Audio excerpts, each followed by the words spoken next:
आज हम बात करते हैं इकोलॉजी एंड इकोसिस्टम।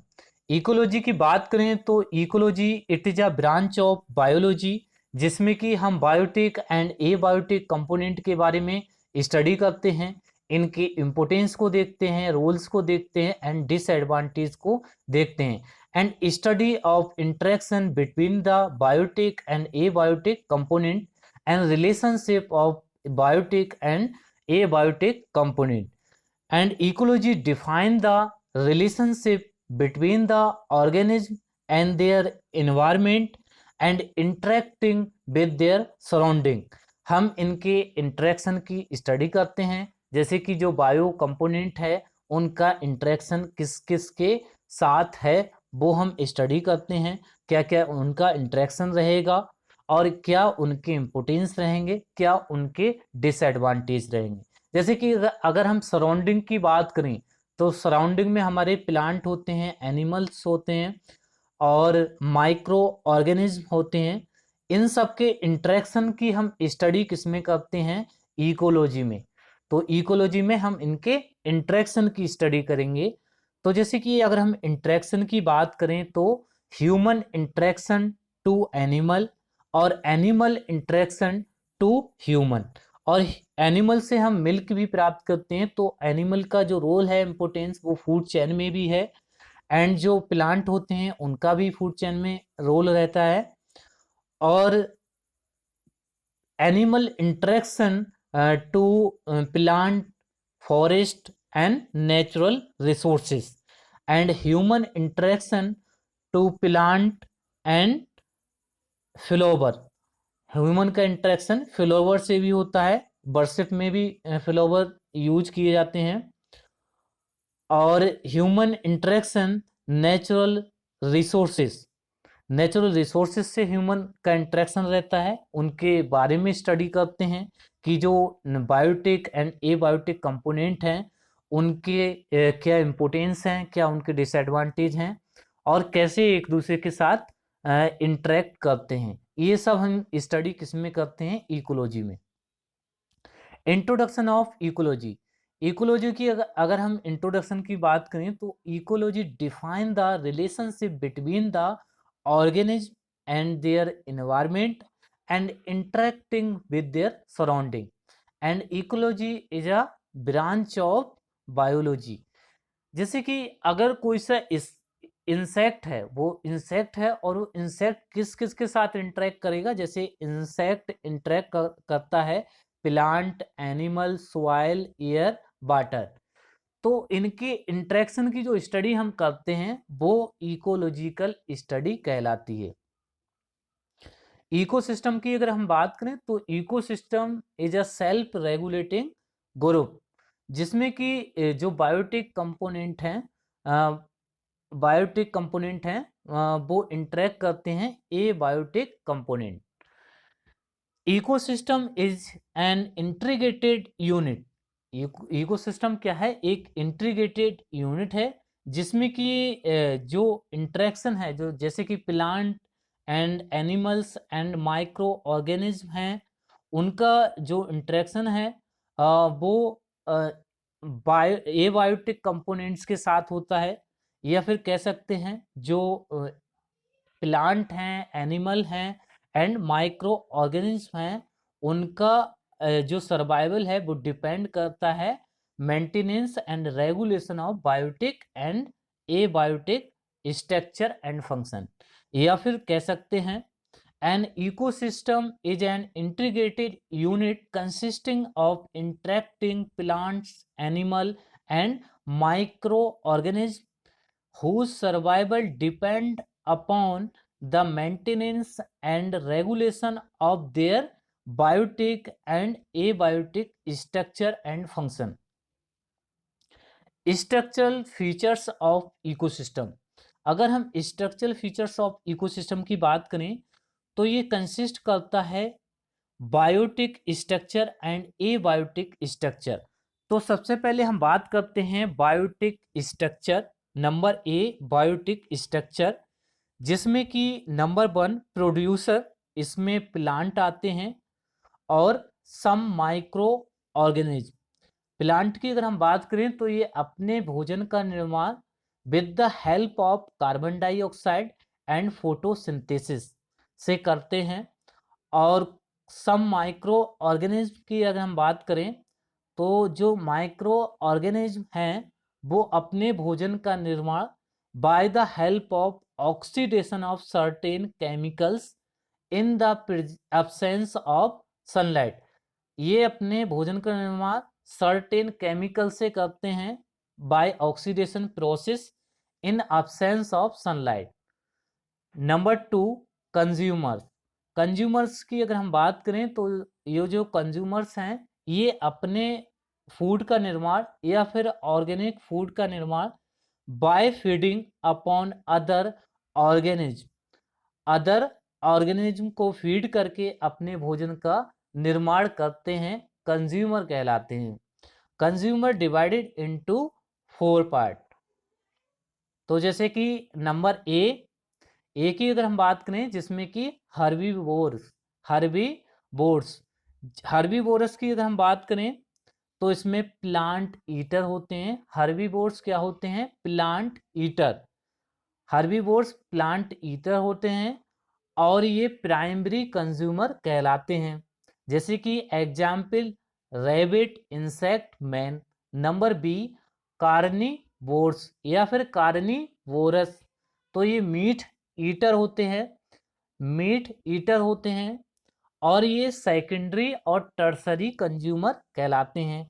सेकेंडरी ये तब कहलाएंगे जब ये फीड ऑन हर्बीवोरस, तब ये सेकेंडरी कंज्यूमर कहलाएंगे।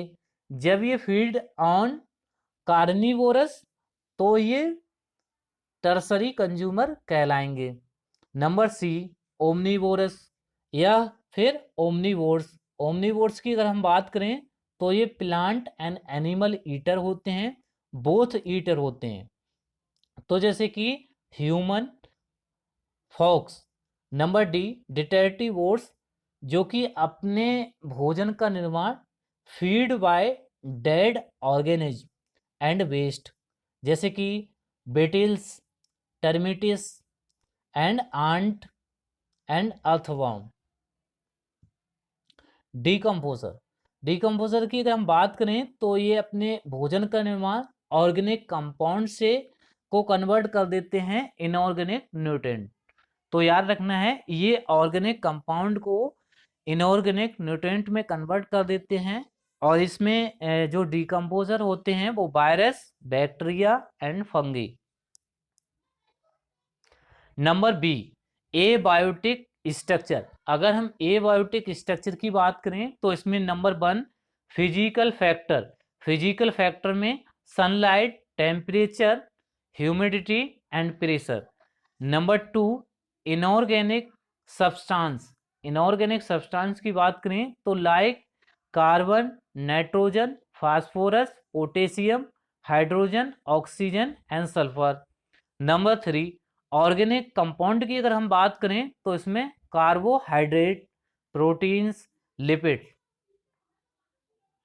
Importance of ecosystem.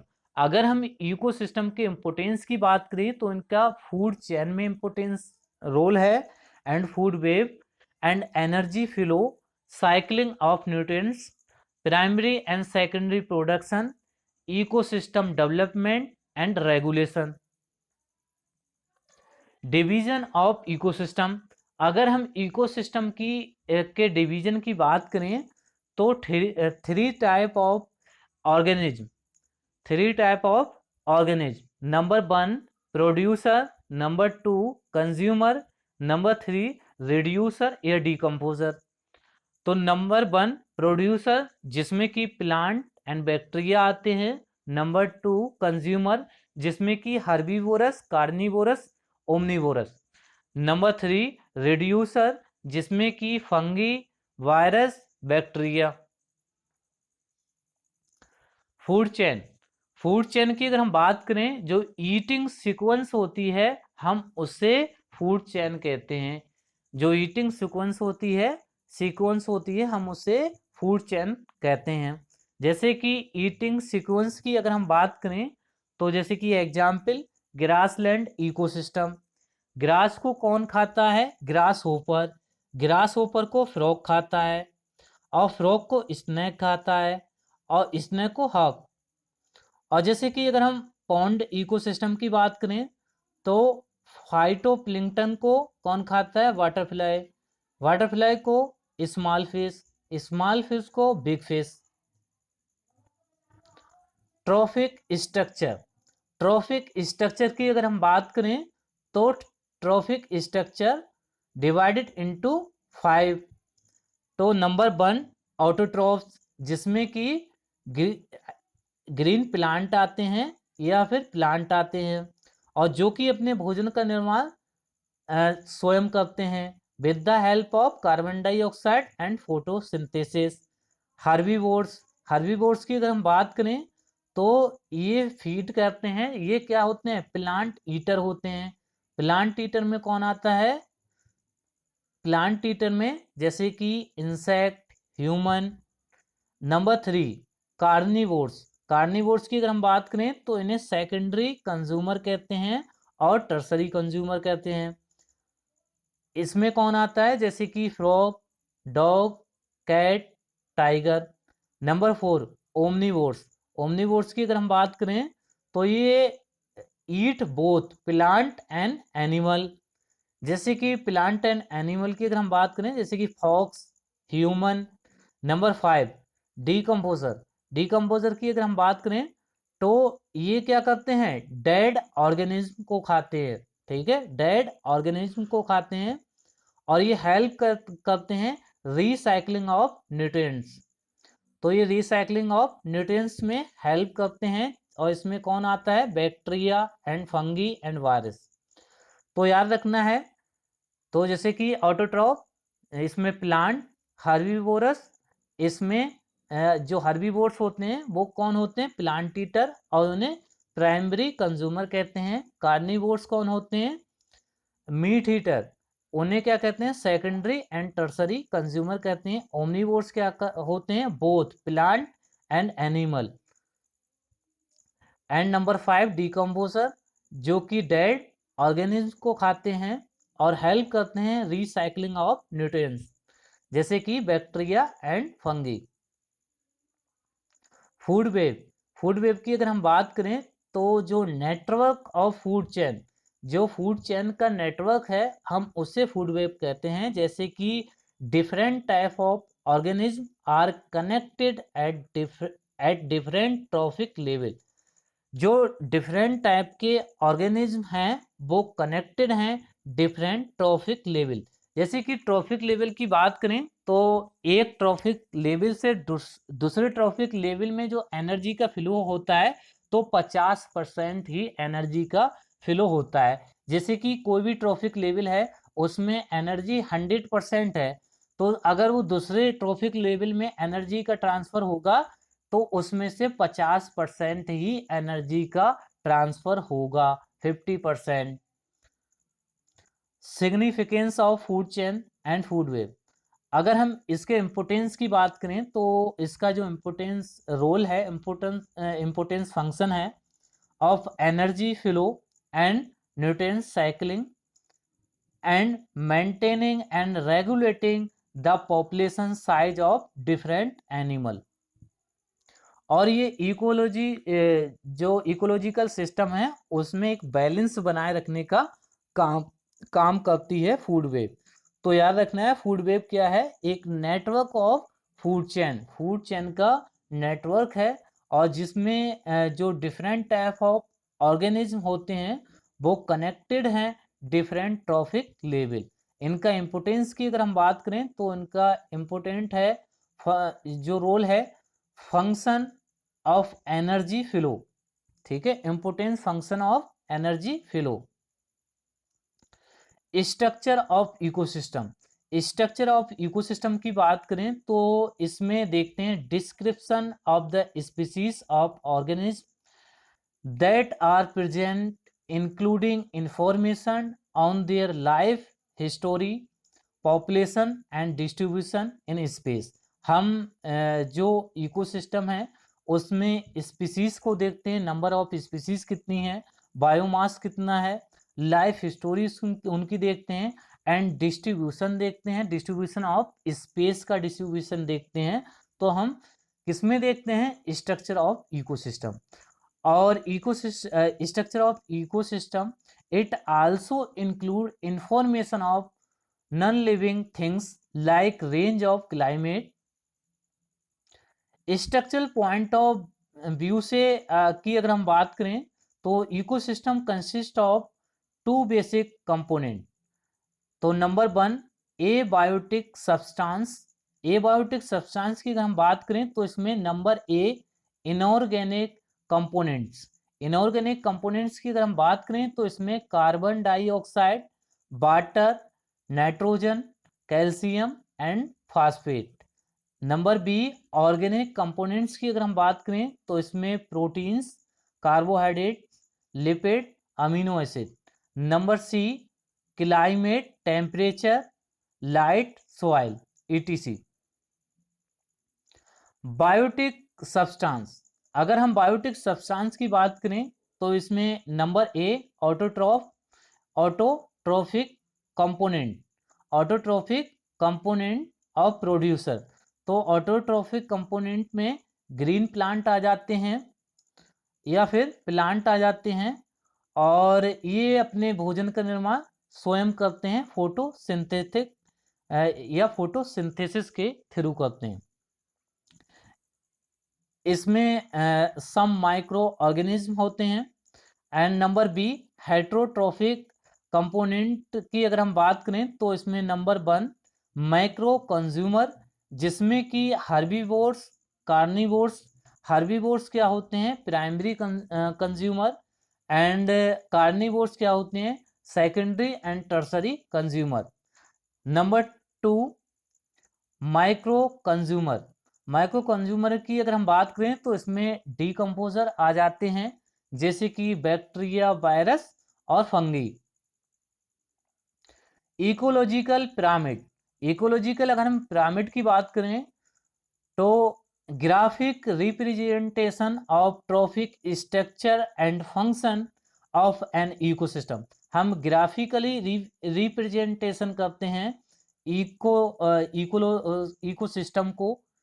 तो इसमें नंबर 1 पिरामिड नंबर। तो पिरामिड नंबर की बात करें तो it represent the number of individual organism at each trophic level. जैसे कि आप इस डायग्राम में देख सकते हो, जो ए डायग्राम है इसमें ग्रासलैंड का है, जैसे कि प्रोड्यूसर, हर्बीवोरस, कार्निवोरस, और B forest. Number 2 pyramid of biomass. Pyramid of biomass की बात करें तो it is based upon the total biomass at each trophic level in a food chain, जैसे कि आप इन डायग्राम में देख सकते हैं। Number 3 pyramid of energy. Pyramid of energy की अगर हम बात करें, the amount of energy present at each trophic level is considered for this type of pyramid. जैसे कि मैंने एनर्जी का फ्लो बताया था, जो एनर्जी का फ्लो होता है एक ट्रॉफिक से दूसरे ट्रॉफिक लेवल पे जाता है। तो जैसे कि अगर एक ट्रॉफिक से दूसरे ट्रॉफिक पे जाता है तो एनर्जी 50% ही जाती है। जैसे कि 100% है एक ट्रॉफिक लेवल पे, तो अगर वो ट्रांसफर होगी दूसरे ट्रॉफिक लेवल पे एनर्जी, तो वो 50% ही ट्रांसफर होगी। जैसे कि आप इस डायग्राम में देख सकते हो, जो प्रोड्यूसर हैं उनके पास 100% एनर्जी होगी, और जो 50% एनर्जी उनकी दूसरे ट्रॉफिक लेवल पे जाएगी, जैसे कि हर्बीवोरस, तो 50% ही बचेगी। और उसके बाद हर्बीवोरस जो होते हैं उनके बाद कार्निवोर्स आते हैं या कार्निवोरस आते हैं, तो उसमें जब एनर्जी का ट्रांसफर होगा तो जैसे कि 25 जाएगी। तो आप देख सकते हो, जैसे कि फर्स्ट जो आप देखोगे प्रोड्यूसर, इनके पास 100%, हर्बीवोरस के पास 50% और कार्निवोर्स के पास 25%। तो आज के लिए इतना ही। Thank you.